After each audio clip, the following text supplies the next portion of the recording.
bienvenida en Panam Post a Mariby Vázquez. Ella es directora ejecutiva de Provox, con quien tenemos el gusto de hablar por el reciente informe de la organización sobre las mentiras del chavismo en redes sociales. Bienvenida, Mariby, muchas gracias por tu tiempo. Muchas gracias a ti por la invitación y además por el interés en este tema que sabemos que tanto nos afecta y no hay necesariamente tanto entendimiento como nos gustaría. Bien, yo quiero arrancar primero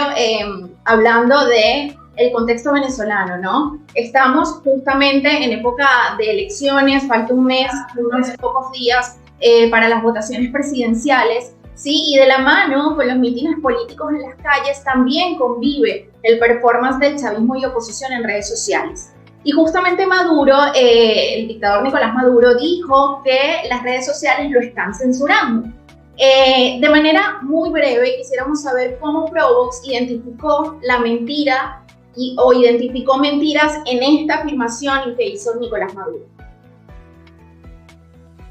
Fantástico. Nosotros somos, voy a hacer como una breve introducción de quiénes somos. Somos una organización sin fines de lucro que se encarga de estudiar, analizar y combatir la actividad sociopolítica manipulada en redes sociales en Venezuela, Cuba, Nicaragua y más reciente El Salvador. Hacemos esto porque entendemos que en nuestro contexto las redes sociales se han convertido no solo en un espacio para la libertad de expresión, sino también en un nuevo espacio para la resistencia cívica de la sociedad civil, medios independientes, actores políticos y etc. Efectivamente, Maduro, además, lo distópico de todo es que denuncia el supuesto baneo y censura de redes sociales a través de redes sociales. Pone un tweet o en X pone un mensaje donde decía que las redes sociales estaban, o él estaba sufriendo como candidato del pueblo, un baneo por parte de las plataformas de redes sociales hacia su campaña, hacia sus mensajes, sus propuestas, y la verdad es que esta afirmación es completamente falso. Según nuestros registros, desde 20 de 23 hasta el 31 de mayo del presente año, en la conversación sociopolítica en X, hemos registrado que el oficialismo ha generado 900 tendencias y más de 200 millones de tweets versus solamente 67 tendencias y menos de 600.000 tweets por parte de lo que sería oposición, sociedad civil, protesta de los ciudadanos, etc. Y eso en el mismo periodo de tiempo. Entonces esa primera afirmación de un supuesto baneo queda completamente, digamos, desmontada a través del recurso del registro histórico que nosotros tenemos en la conversación sociopolítica, pero eso le sirvió de excusa para reforzar una manipulación y un uso de recursos del Estado, de técnicas y tácticas copiadas de los pilares de desinformación de Rusia para básicamente, digamos, manipular y contaminar mucho más la conversación en línea para que la mayoría de la información, cuando uno vaya a Twitter, a Instagram, incluso a nuevas plataformas como TikTok, entonces la mayoría del contenido que haya sea favorable al mensaje de Maduro, cuando sabemos que Venezuela no solo se encuentra en crisis humanitaria desde hace mucho tiempo, sino que es mucho más complicado para oposición, medios independientes, etcétera, transmitir sus mensajes incluso a través de redes sociales, no solo por las fallas de internet, de conectividad, etcétera, sino porque también hay por parte del régimen todas estas estrategias con recursos del Estado para contaminar una conversación que regularmente debería ser orgánica y que le quita también un poco ese espíritu digamos, de normalidad a las redes sociales, donde la conversación debería ser sobre el día a día y no este tipo de tácticas y técnicas de planificación de mensajes, de propaganda e incluso desinformación. Ahora, me quiero detener en esto que mencionabas, que es una de las acotaciones del informe, y es que desde el régimen venezolano estarían copiando justamente pilares de desinformación y propaganda rusos. ¿Nos puedes explicar un poco de qué se tratan esos planes y qué estrategias incluyen? Sí, se trata, son como varios elementos, digamos que esto se adapta un poco obviamente a nuestro contexto, pero es El uso de recursos públicos para transmitir, por ejemplo, el mensaje de las narrativas favorables, propaganda, etcétera. También se utilizan medios o incluso voceros, digamos, proxy, que son personas, medios, empresas, etcétera, que se venden, digamos, de alguna forma como personajes independientes, que no tienen ninguna vinculación política, pero la verdad es que muchas veces en términos económicos, etcétera, está comprometido no solo la persona, sino precisamente, digamos, la línea editorial, muchas veces de lo que pueden ser esos medios, etcétera. Entonces se replica la propaganda desde una, digamos, de una fuente supuestamente mucho más orgánica, pero básicamente el mismo mensaje replicado a través de otras figuras que terminan siendo complementarias a esta estructura de la manipulación de la información. Y también esta creación de tropas que no solo generan información favorable, sino que también desinforman, atacan a la disidencia, a los opositores. Hemos visto, por ejemplo,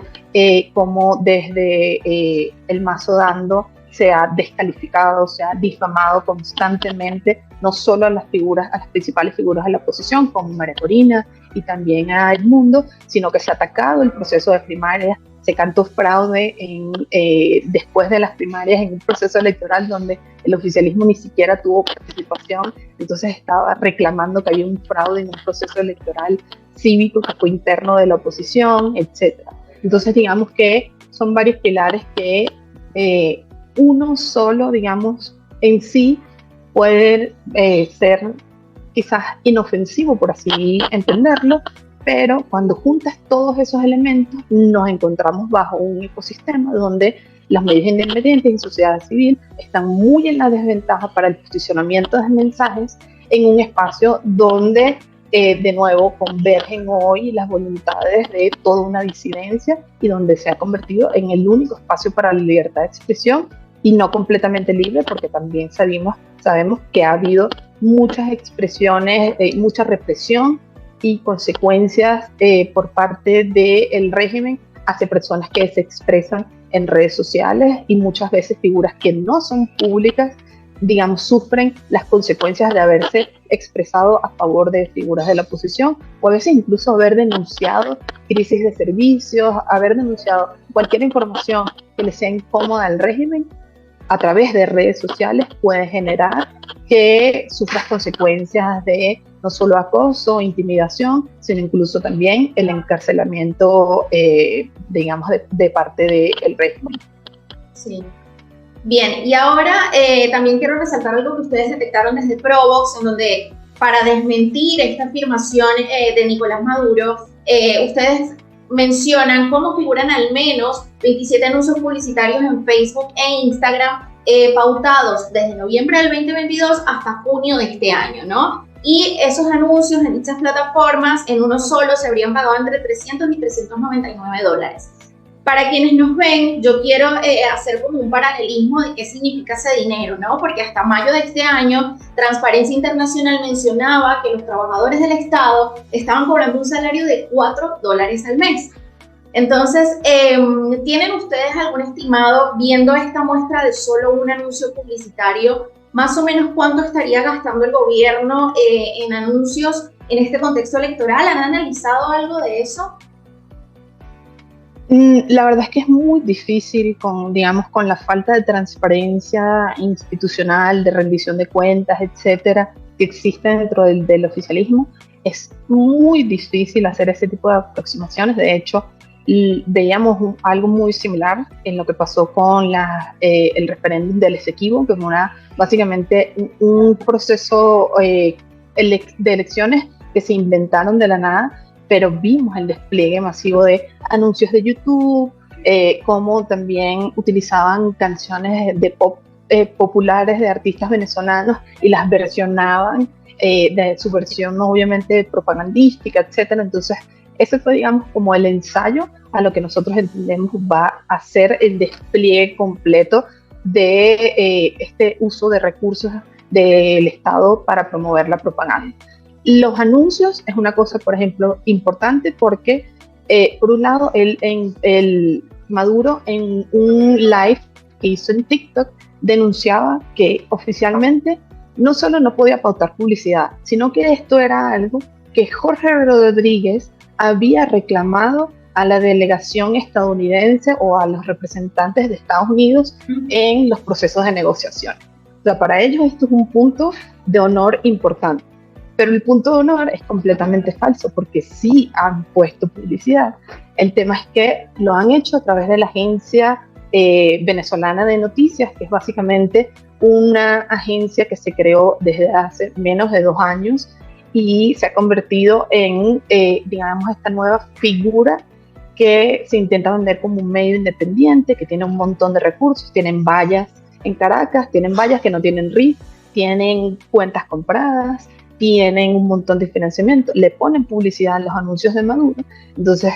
es mentira eso, y además es muy importante decir que es mentira también que no solo que lo están censurando, sino que no se utilizan, digamos, estos recursos del Estado. Las tropas tuiteras se pagan a través del Carnet de la Patria y son los principales generadores de contenido de las etiquetas de Maduro en X. Y este despliegue, que como hemos comentado, pagan publicidad en Instagram, pagan publicidad también en Facebook, ha llegado ahora a las tendencias de TikTok, cosa que es muy preocupante porque esto es una plataforma que, si bien ha sido un poco polémica en términos políticos, sobre todo en Estados Unidos, es una plataforma que ellos mismos tratan de hacer que no sea el contenido principalmente político lo que, digamos, se haga tendencia, sino contenido de entretenimiento, de diversión, etcétera. Y han logrado el oficialismo a través de esta campaña masiva, utilizando recursos del Estado. Están utilizando también, por ejemplo, hay a través de DTV un concurso de talentos para básicamente hacer el jingle de la campaña de Maduro. Eso todo se transmite a través de TV, de venezolana de televisión. Probablemente el premio también se paga con recursos del Estado venezolano, etcétera. Entonces, nos encontramos bajo a un ecosistema que ya era desfavorable, digamos, el ecosistema informativo digital, y que ahora el oficialismo, a través de esta excusa que argumenta el supuesto baneo de las plataformas de redes sociales, lo único que ha hecho es repotenciar una práctica que ya venía siendo aplicada desde hace muchos años, y han logrado captar nuevos espacios de la información, como es la conversación de TikTok. Bien, quiero ahondar en ese tema de TikTok porque es algo bastante llamativo lo que ustedes identificaron, porque bueno, ustedes lo llaman nuevo frente de campaña en el informe, y explican cómo el chavismo mutó en esa plataforma, dejando de lado el típico rojo, toda la simbología que han construido por más de 20 años. Entonces, ¿qué pasa ahora en esa plataforma? ¿Cómo la están manejando para llegar a un público más joven? Bueno, esa es una de las estrategias de digamos, desvincularse de estas narrativas y colores tradicionales del oficialismo, incluso de la figura de Chávez. Ya es algo que no vemos regularmente dentro de la propaganda oficialista, y también han sido muy, yo creo que muy astutos en adaptar el tipo de contenido a la red en la cual quieren ser tendencia. Entonces, yo puedo percibir que probablemente tienen asesores de afuera haciendo este trabajo también de cómo una campaña se hace efectiva más de una forma en una red que otra. Y en TikTok, por ejemplo, los contenidos que se han hecho virales de Maduro no son abiertamente, digamos, este contenido propagandístico, confrontacional, sino que son cosas como chistosas, entre comillas, pero que al final siempre tienen el mensaje político allí bien marcado, y el mensaje proselitista de Maduro como El Salvador, de Maduro como el único que puede resolver supuestamente algo en Venezuela. Y es muy importante porque esta red es muy usada por generaciones jóvenes que quizás no tienen el mismo entendimiento histórico de lo que ha venido pasando en Venezuela, que han crecido básicamente en dictadura, y que en algún sentido pueden quizás incluso ser más ingenuos ante este tipo de contenido que parece, digamos, despolitizado, pero al final siempre tiene un mensaje de fondo de ir captando nuevas voluntades a través de mensajes más despolitizados, pero donde nunca obviamente se hablan de los problemas reales de las personas en Venezuela, de la crisis humanitaria, de la crisis de alimentos, de la crisis de derechos humanos, etcétera,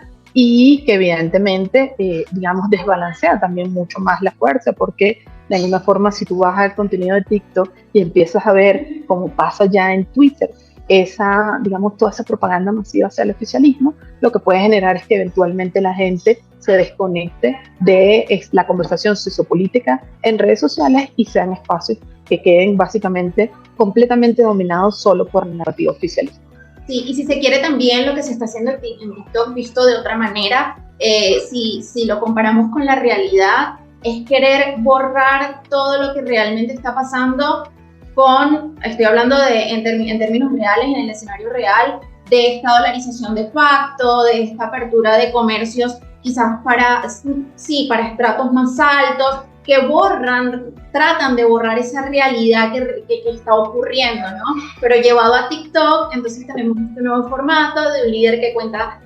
cuenta chistes, que cuenta historias con Silita, la esposa, como le dice él. Entonces es como llevar este maquillaje que se está aplicando en la realidad a TikTok, ¿no? Que es como una vuelta de tuerca en las redes sociales para el chavismo.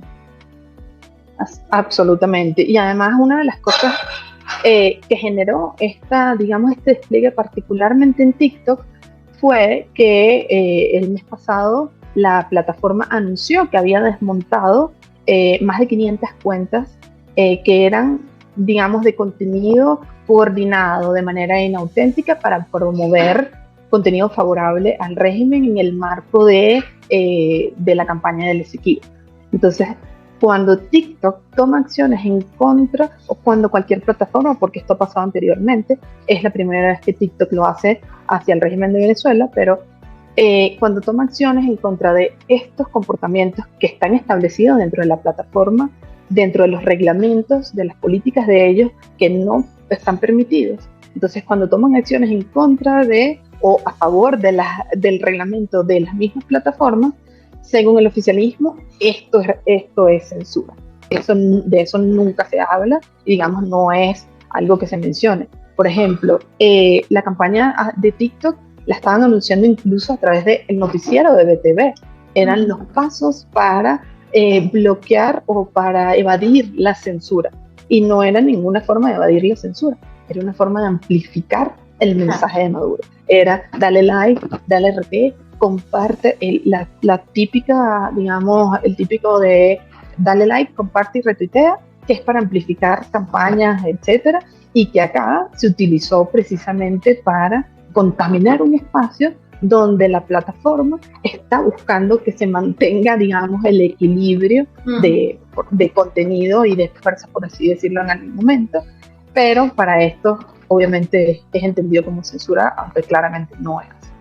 Sí. Ya quiero ir cerrando esta entrevista en donde, pero no quiero dejar de mencionar también el tema de las otras plataformas. El año pasado, si no me equivoco, la organización Cazadores de Fake News, ustedes han trabajado en algunas ocasiones, publicaba un informe en donde hablaba de una tuitera de La Patria, que era una mujer de 39 años, que manejaba más de 15 cuentas de Twitter, para impulsar, amplificar este mensaje, como tú lo mencionas, del chavismo, para que parezca algo orgánico, ¿no? Pero la duda ¿es sostenible esta estrategia del chavismo en redes sociales, de manipular conversaciones, de hacer un lavado de cara en nuevas plataformas? Y a eso le sumo, ¿cómo podría la oposición contrarrestar estas campañas digitales?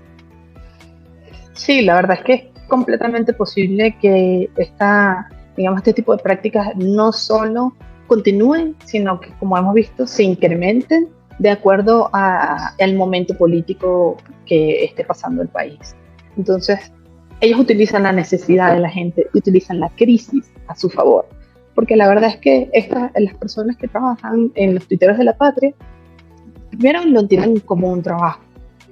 y no lo entienden como algo que está mal, porque al final es entendido como un trabajo. Entonces generar esa manipulación en redes sociales, digamos que ellos no lo entienden como su responsabilidad, ellos solo están cumpliendo con su trabajo de Y además que en un país con tanta crisis, con tanta necesidad, tú comentabas muy bien cuánto es el sueldo de los docentes, cuánto es el sueldo base en Venezuela, que es más o menos $4 para una persona que pueda percibir un ingreso extra de, no sé, $10,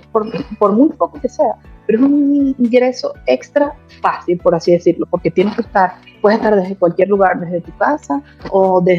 vas en el autobús, vía al trabajo, lo que sea, y vas estudiando y estás generando ingresos. Entonces, yo creo que es un modelo muy macabro por parte del régimen utilizar a las personas para promover su propaganda, pero al mismo tiempo también es muy efectivo. Y allí creo que lo único que podemos hacer por parte de sociedad civil, oposición, medios independientes, etcétera, por un lado es lo que ya venimos haciendo, que es documentar y denunciar que esto está pasando y tratar de hacerlo como hemos venido también haciendo de forma conjunta. O sea, no es lo mismo que yo presente un informe, que medios independientes presenten un informe, que otras organizaciones lo presenten, a que hagamos algo en conjunto para hacer incidencia. Y este último paso de la incidencia, yo lo llevaría también precisamente a hacer incidencia en las plataformas de redes sociales directamente, que son quienes más pueden hacer algo en contra de todo esto, porque la verdad es que por lo menos para nosotros no es ético intentar hacer las mismas prácticas de generar otros grupos de personas a las que les pagues y les financies para que tuiteen tus mensajes. La verdad es que esto no tiene nada más ningún sentido, porque el mensaje orgánico de la gente, de la voluntad, está allí. Lo que tienes que hacer es combatir todo lo inorgánico que está, digamos, contaminando la conversación real a través de lo que ya hemos venido hablando de este diseño institucional por parte del régimen de manipular toda la información que directamente no pueden controlar. Bien, bueno, muchísimas gracias Mariví, directora ejecutiva de Provox, por este análisis y por el informe también que presentan y que muestra la realidad de lo que realmente está pasando en el discurso digital venezolano. Gracias a ustedes por su tiempo y por su interés también en seguir llevando este mensaje y generando conciencia sobre este problema.